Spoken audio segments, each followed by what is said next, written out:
কত পারবা? আপনি খালি কই যায় না চাইবে। আল্লাহ কয় যাও, তোমাদেরকে অনুমতি দেওয়া হইল। এখন বালা মশারি বাড়িতে আছে, আর একটা ল্যাংড়া মশাই ঢুকতে আছে। ল্যাংড়ায় বালা দিদি দিকে কি তারে তোরা কি আল্লাহর লোকের কথা কই আইয়া পড়ছ? কেন ল্যাংড়া তোমার লিগে বইয়া না থাকবো? ল্যাংড়া করে কেতক্ষণে করতে আইস? ও আমি যে আইসি এটা তো বেশি ল্যাংড়া না। আল্লাহ তোরা কি দায়িত্ব দিছে? কয় হ দায়িত্ব দিছে। তো আমার কিছু দায়িত্ব টাইত্ব নাই। ভিতরে গিয়ে না জিগিবি, আমরা জিজ্ঞেস করতি। ল্যাংড়া মশা ভিতরে গিয়ে আল্লাহ ল্যাংড়ায় আসলাম, কোনো কামও লাগতাম না। আল্লাহ আপনি কি বালা দিয়া সারাইবেন, আমারই কিছু করতেন না?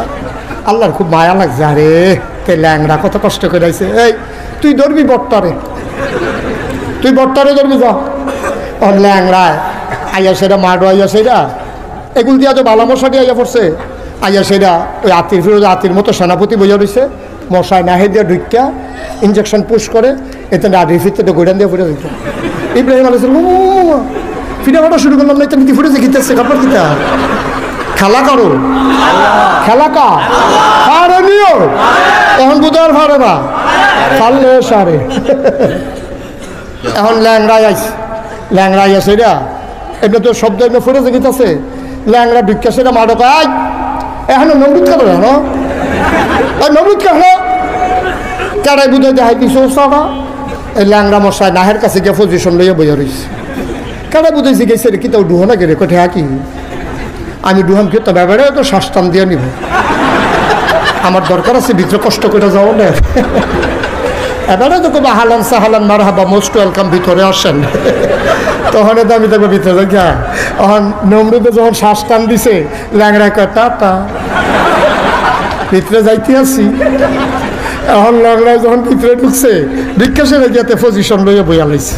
বইয়া সেটা মগজটার ভিতরে যখন সুইটা ডুহাইছে, নমরুদে ছিলেন যে ডাক্তার করে ডাক্তার যদি ওকে জিয়াল্লা মাথাতে একটা থাবড়া দে।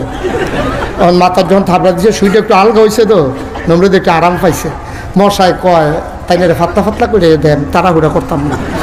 তারপরে যখন একটা থাবড়া দিছে পরে মশার সুইটা একটু আলগা হয়েছে, মশাটাকে আবার একটা দেই। হ্যাঁ বিসমিল্লাহ কই আবার যখন ডুহাইছে, এই নমরুদ ডাক্তার করে আরেকটা থাবড়া দে, আরেকটা থাবড়া দিছে। মশাই চিন্তা করলো সবজি মরে গেতেছে, তাই না বাসায় গেলাম কি ঘন ঘন করা কি চালাই। এখন মশাই যখন ঘন ঘন দিতে আছে, নমরুদ থাবড়াইতে থাক, ডাক্তার থাবড়াইতে থাক, ইঞ্জেকশনও ঘন ঘন, থাবড়াও ঘন ঘন। কতক্ষণ ঘন ঘন থাবড়া পড়ছে পরে নমরুদের হাতের আরে ডাক্তারের হাতের তাল লাল হয়ে গেছে। ডাক্তারে কয় ইয়া আল্লাহ আমি চাকরি রিজাইন দিয়ে, আমি চাকরি করতাম না, এই চাকরি করতাম না। আব্বা আম্মা ডাক্তার